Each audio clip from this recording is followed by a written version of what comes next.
Hello YouTube, this is Frugal. This is the Frooglesim news for today, Sunday, October the 16th. Apologies for no show last week. We actually had a hurricane come through. We're all okay, some damage to the house that we need to figure out repairs to, but overall we're good. Anyway, on with the show. First up, Orbex Valdez Pioneer Field has released. Now this obviously covers Valdez in Alaska. It's incredibly scenic, surrounded by rivers and glaciers and just a short distance from Anchorage and Homer. As always with Orbex scenery, it has an incredible level of detail. Just look at the screenshots right here. It features photoreal scenery ranging from 7 centimeters per pixel on the airport to 1 meter per pixel in the surrounding area, hand-painted textures, full atmospheric lighting and rendering, lots to discover in the surrounding scenery as well, including a cabin with a helipad, hikers, bears, birds, whales, and even reindeer. It does, however, require the amazing Orbex Southern Alaska region to be installed before you can install this.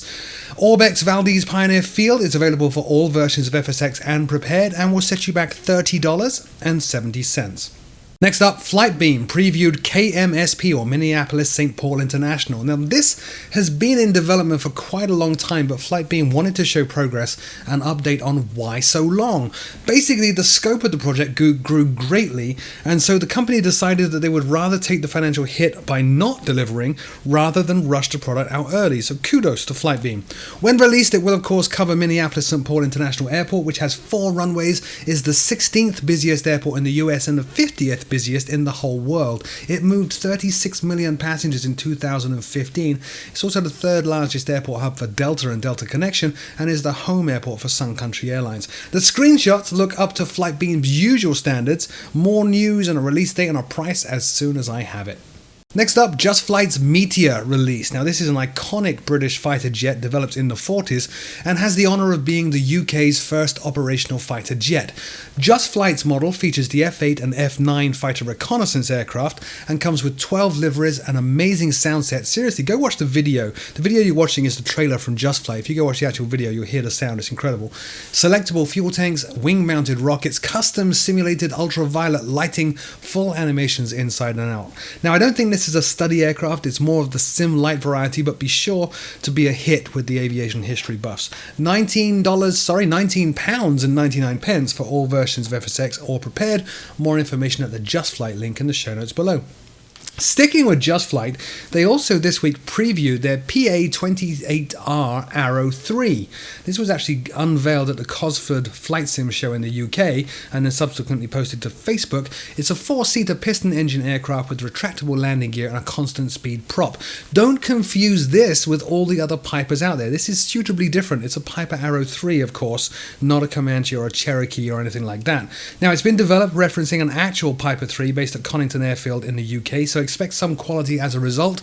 No news from Just Flight on a release date or a price, but I do expect this to release for all versions of FSX and Prepared. More information on that at Just Flight's Facebook link in the show notes below. Now the big news that I missed last week because we were getting battered by a hurricane, X-Plane 11. Now this was first previewed at Flight SimCon in June and then it was showed off again at Cosford Flight Sim show last week, and Laminar are now saying that they expect X-Plane 11 to release this year, which is a lot earlier than many expected, me included. It addresses many of the concerns people have with X-Plane, including a massive UI overhaul, a new effects engine covering lighting, sounds, explosions and so on.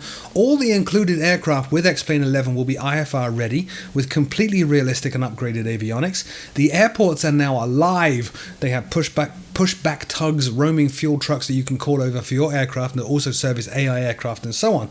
Also is going to have better buildings, better roads, more detailed airports, 4 new aircraft including a 737NG and an MD-82. Also comes with a brand new FMS for these aircraft that developers can then tap into in their own aircraft and extend and tweak as they see fit. There's much more. Take some time to watch the video. It is linked in the show notes below to see how it's all shaping up. Some areas not addressed though are the weather engine and seasonal textures, but obviously Laminar are listening to the audience, so who knows what's going to happen in the future. Sticking with X-Plane, we now have a preview of the ATS MD82. The video you're watching is from my good friend Thomas Rasmussen. He tends to scoop a ton of the preview for X-Plane videos. Go watch his video, give him a like and a subscribe. It's linked in the show notes below. The ATS MD82 is a study level, yay MD82 for X-Plane. It features a fully functioning and accurate FMC, an incredible level of detail inside and out of the cockpit, and it looks absolutely amazing. Now obviously this is going to compete with the Frooglesim MD80, an aircraft that actually caused me some concern at release, but which has now been quite heavily updated and patched. That said though, ATS are confident this will be the primo study level MD82 on X-Plane. Can't wait for it to release. More information at the xplane.org forums link in the show notes below. And sticking with X-Plane for our final story, Thomas Rasmussen again previewed the RW Designs Hawker 4000. Now this is showcasing obviously the soon-to-be released RW Designs Hawker 4000, which is a mid-sized business and executive jet with a range of 6,000 kilometers and a ceiling of 45,000 feet. From the video, the RW Designs version features a full glass cockpit. The screenshots seem to indicate some form of working FMS, a fully modeled interior cabin, beautiful exterior modeling and cockpit, including the overhead. No information about a release date or price. Stay tuned for those and I'll let you know as soon as I have them. In the meantime, go and watch Thomas's video, linked in the show notes below.